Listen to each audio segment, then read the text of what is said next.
સુરતના ડુમ્મસ બીચ ઉપર ટેમ્પો ચાલકનો આતંક જોવા મળ્યો।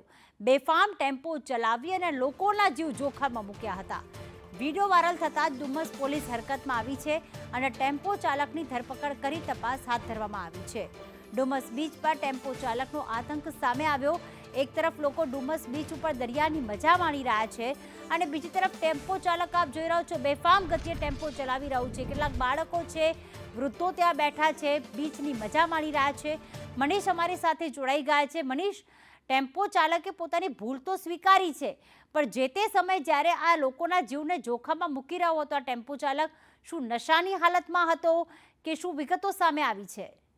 જી બિલકુલ, વાત કરીએ તો ડુમ્મસ છે તે પર્યટન સ્થળ છે અને લોકો પરિવાર સાથે ફરવા જતા હોય છે ત્યારે કેટલાક લોકો છે તે ડુમ્મસ વિસ્તારના જે માહોલ છે તે બગાડતા હોય છે। ત્યારે ફરી એકવાર સુરતના ડુમ્મસ વિસ્તાર પર આ ટેમ્પો ચાલક છે જે પાણીના બાટલા લઈને જે ડુમ્મસના બીચની ઉપર છે પ્રતિબંધ હોવા છતાં પણ જે કહેવાય કે બે ગફલત રીતે જે ટેમ્પો ચલાવે છે, આજુબાજુના લોકો છે, નાના નાના બાળકો છે, તેની આજુબાજુથી ખટ મારીને જાય છે, લોકોના જીવ છે તે પણ જોખમમાં મૂકી દે છે। સમગ્ર મામલે જે લોકો છે તે તેને સમજાવે છે, પરંતુ આ જે ટેમ્પો ચાલક છે તે કોઈનું સાંભળતો નથી અને ત્યાં સતત આટાફેરા કરે છે અને જે ભયનો માહોલ છે તે પેદા કરવાનું કરે છે। ત્યારે લોકોએ છે તે આ વિડીયો છે તે મોબાઈલમાં કેચ કર્યો હતો અને સોશિયલ મીડિયામાં વાયરલ કર્યો હતો। ત્યારબાદ જે ડુમ્મસ પોલીસ છે તે હરકતમાં આવી હતી અને આ જે ટેમ્પો ચાલક છે તેના ટેમ્પોના નંબર પ્લેટના આધારે અત્યારે તેની અટકાયત કરી છે। જ્યારે એનું નામ છે તે વિક્રમસિંહ ઠાકુર હોવાનું સામે આવ્યું છે અને તે પોતાનો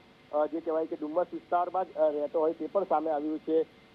પોલીસે અત્યારે તેની પાસે કાર્યવાહી કરી છે અને તેની પાસે માફી પણ મંગાવી છે, પરંતુ જે રીતના વિડીયો સામે આવ્યો છે, જે જોઈને લાગી રહ્યું છે કે આવા ટેમ્પો ચાલકને કોઈ પણ પ્રકારનો કાયદો કે પોલીસનો ડર નહીં હોય, તેથી જ લોકોના જીવ જોખમમાં મૂક્યા હતા। જી આભાર મનીષ તમામ વિગતો માટે।